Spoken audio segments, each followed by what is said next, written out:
जैसे लोग ये बताते रहे हैं कि भाई आप पद यात्रा में जाइएगा तो नया आपको क्या पता चलेगा। मैं आपको बता रहा हूँ कि हर दिन कुछ न कुछ सीखने को मिलता है। जो एक सबसे बड़ी मेरी लर्निंग अभी तक रही है, अभी पिछले 12-13 दिन पैदल चलने के बाद, कि गांव में मैं देख पा रहा हूँ कि काम करने वाले उम्र के जो पुरुष हैं उनकी संख्या बहुत कम बच गई है।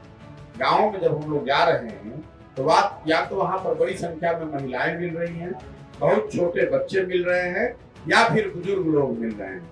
बहुत बड़ी संख्या में पलायन करने वाले लोग, जो काम करने की उम्र में जो लड़के हैं, वो ज्यादातर लोग गाँव में नहीं रह रहे हैं। दूसरी बात जो हम लोगों ने फर्स्ट हैंड देखा कि जैसे ही आप नेशनल हाईवे से उतरते हैं तो ग्रामीण सड़कों की स्थिति बहुत ज्यादा खराब है। एक ये भावना जो लोगों की बन गई है कि पिछले इस अभी की जो नीतीश जी की सरकार है इसमें सड़कें बन गई हैं, ऐसी बात नहीं है। ग्रामीण सड़कों की स्थिति, आप लोग भी पत्रकार होने के नाते इसको देखते होंगे, तो मेरा दूसरा अनुभव ये रहा कि ग्रामीण सड़कों की स्थिति करीब करीब वैसी ही हो गई है जो लालू जी के जमाने में कभी होती थी। तीसरी बात जो हम लोगों ने देखा कि बिजली को लेकर, बिजली बिल को लेकर बहुत बड़ी संख्या में लोग शिकायत कर रहे हैं। बिजली आ गई है लेकिन जो बिजली के बिल हैं, 2 बल्ब जलाने वाले को 5,000, 8,000, 20,000, 30,000 का बिल आ रहा है। लोगों को उसको लेकर लोग शिकायत अदालत में जाना पड़ता है और कई महीनों तक दौड़ धूप करने के बाद उनको कुछ राहत मिलती है या कईयों को राहत नहीं मिलती है। चौथा, मैंने जो अनुभव किया, देखा, शायद ही कोई ऐसा विद्यालय मुझे दिखा पूरे रास्ते में जो कि फंक्शनल स्थिति में है। मतलब जो सामान्य एक विद्यालय से आप गुजरते हैं, उच्च विद्यालय है, माध्यमिक विद्यालय है, मिडिल स्कूल है, +2 स्कूल है, क्लास लगी हो, घंटी बज रही हो, प्रेयर हो रहा है, असेंबली हो रहा है, क्लास हो रहा है, ऐसा बहुत कम स्कूलों में हम लोग को देखने को मिल रहा है। बिल्डिंग है, कुछ बच्चे भी यहाँ यदा कदा दिखते हैं, लेकिन सुचारू रूप से फंक्शनल स्कूल जो है वो बहुत कम संख्या में मुझे दिखते हैं, क्योंकि हर दिन हम लोग कम से कम 3, 4, 5 स्कूल को क्रॉस करते हैं, वहाँ रहते हैं, जाते हैं, बैठते हैं। जैसे दोपहर का खाना तो मैं कहीं ना कहीं स्कूल के ही प्रांगण में बैठता हूँ। बहुत कम ऐसे स्कूल हैं जहाँ पर कि शिक्षक भी हैं, बिल्डिंग भी है और बच्चे भी हैं, और सब मिलकर पढ़ाई का कुछ कर रहे हैं, ऐसा बहुत कम है। 12 दिन से मैं चल रहा हूँ, मुझे एक भी जगह एक ऐसा स्कूल नहीं मिला, प्राइमरी स्कूल या मिडिल स्कूल या अपर प्राइमरी या +2 वाले स्कूल, जहाँ पर कि बिल्डिंग, शिक्षक और विद्यार्थी तीनों एक साथ हो और फंक्शनल तरीके से काम कर रहे हैं। मैं अभी 2 दिन पहले तक रुका हुआ था मैनाटार के हाई स्कूल के मैदान में। वहां पर लोगों ने बताया मुझे कि किसी जमाने में बेतिया का ये सेकेंड बेस्ट स्कूल होता था, सरकारी स्कूल। वहां पे सारे शिक्षक आए, उन्होंने बताया कि साहब हम लोग कुल 4 ही शिक्षक यहाँ हैं। सारे जो मिडिल स्कूल थे उसको हाई स्कूल कर दिया, हाई स्कूल को +2 कर दिया, पेपर पर उत्क्रमित कर दिया गया और उनको बिल्कुल भगवान भरोसे छोड़ दिया गया। कल मैं दोपहर में खाने के लिए जहाँ रुका हुआ था, वो पूरी बिल्डिंग बनी हुई है, आपने देखा होगा। वहां पर एक भी शिक्षक नहीं, एक भी शिक्षक नहीं है। करोड़ों की बिल्डिंग बनी हुई है, रोड पर बनी हुई है। उस बिल्डिंग का लास्ट उपयोग स्ट्रॉन्ग रूम बनाने के लिए इस जिले में किया गया था।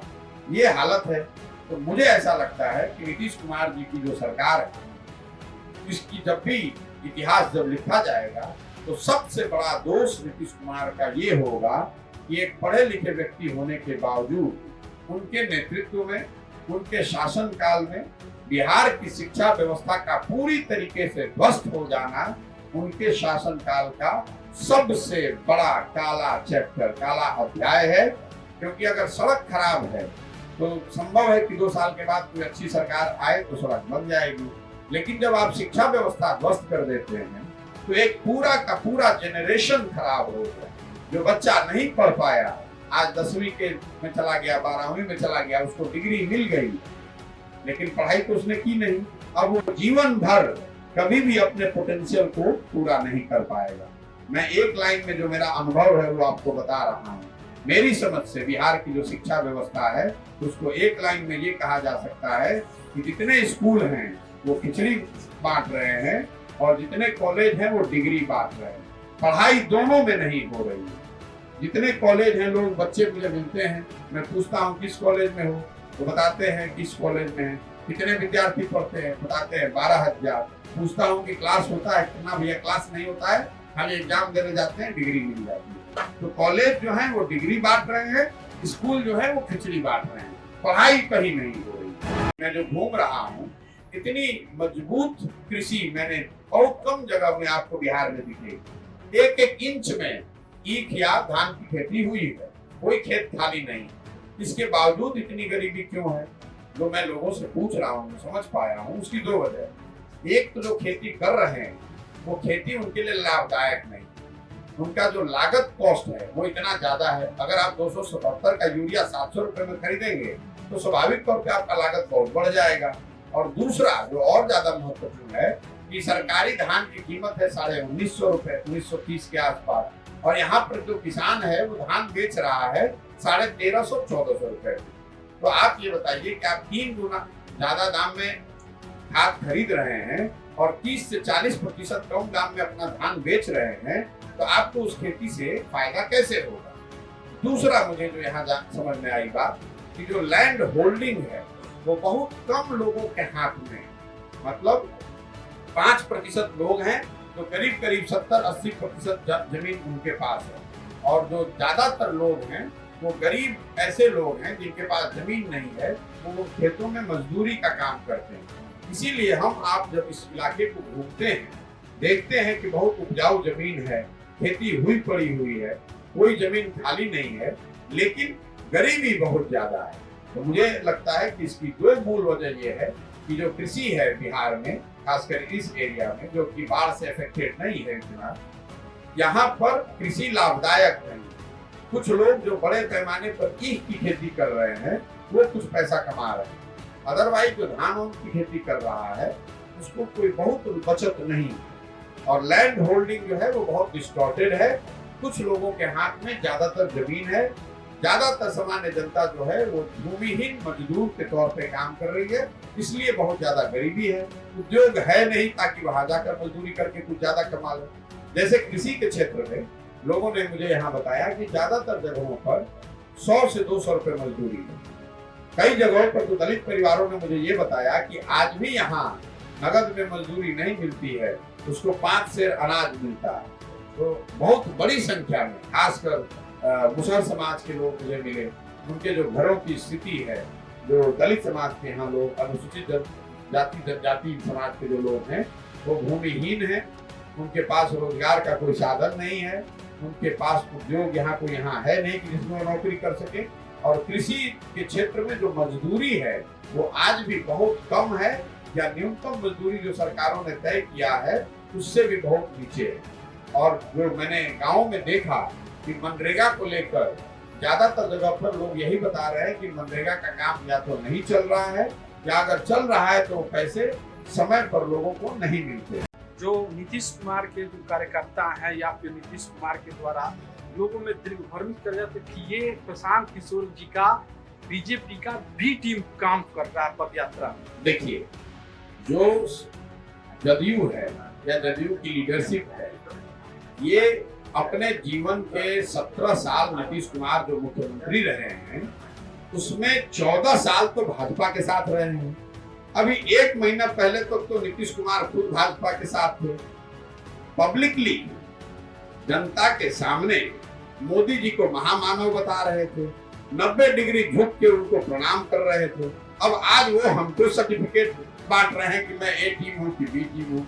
नीतीश कुमार कह रहे हैं कि भाजपा मुझे पैसा दे रही है, भाजपा वाले कह रहे हैं कि नीतीश कुमार मुझे पैसा दे रहे हैं। कुछ ऐसे भी लोग हैं जो बता रहे हैं कि कांग्रेस इनको पैसा दे रही है।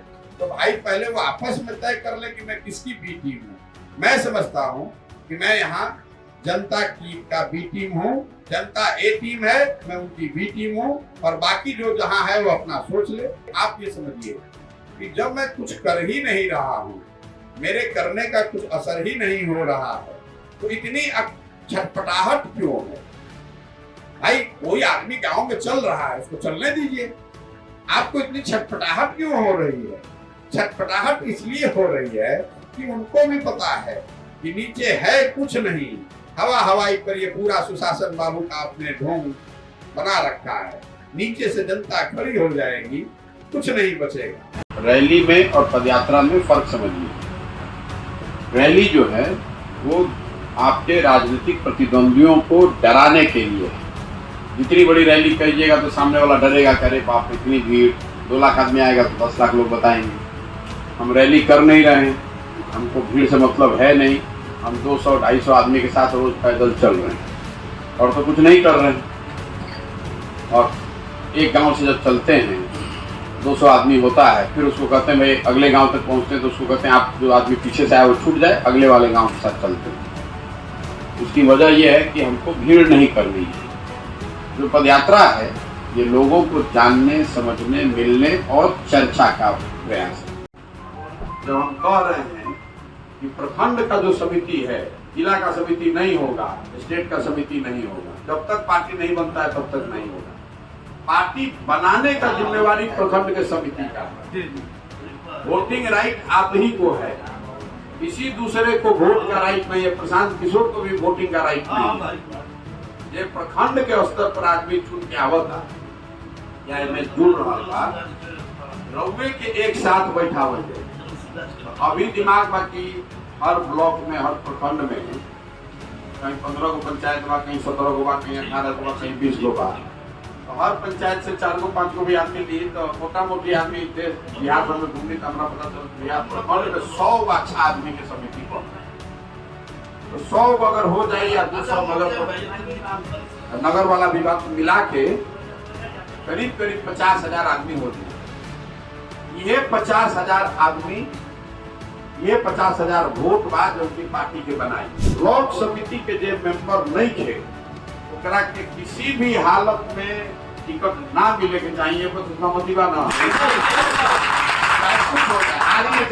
एकदम कैंडिडेट बड़ा दिल्ली से आगे लगे चुनाव। तो ये बात भी अभी तक हम सब प्रखंड में वोटिंग करा रहा हूँ, वॉइस वोटिंग जैसे अभी जा होता है, सहमति बात ना। अगर 100 ब्लॉक कमेटी मिल के भी हमारा के छूट दी तब भी हमको इसका लीडर नहीं बनना, हमको इसका लीडर बनना ही नहीं। जो 50,000 आदमी है वो आपस में ही अपने में से ही चुनकर किसी को बनाए, ऐमें कोई दिक्कत नहीं। बहुत आदमी बिहार बना रहा तो गड़बड़ा दे, ऐसा बात नहीं। 50,000 सही आदमी बिहार का मिल के, गलत आदमी नहीं, कोई ना कोई कर लेगा। गांधी जी कांग्रेस में थे तो कांग्रेस बनाए नहीं, लेकिन जो कांग्रेस पुराना था उसको जल्द पर कांग्रेस से गांधी जी ने ले गए। गांधी जी जीवन में 21 साल कांग्रेस का प्रेसिडेंट, हम लोग भुला गए बनी जाए एक बात, 1 साल गांधी जी 21 साल प्रेसिडेंट थे।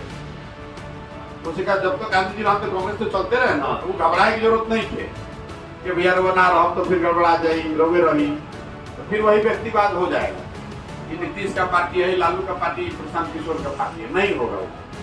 इसलिए आप अगर आपके यहाँ कोई क्षमतावान लड़का है जो बिहार को लीड कर सकता है, बिहार में दल को लीड कर सकता है, दल लीड करे।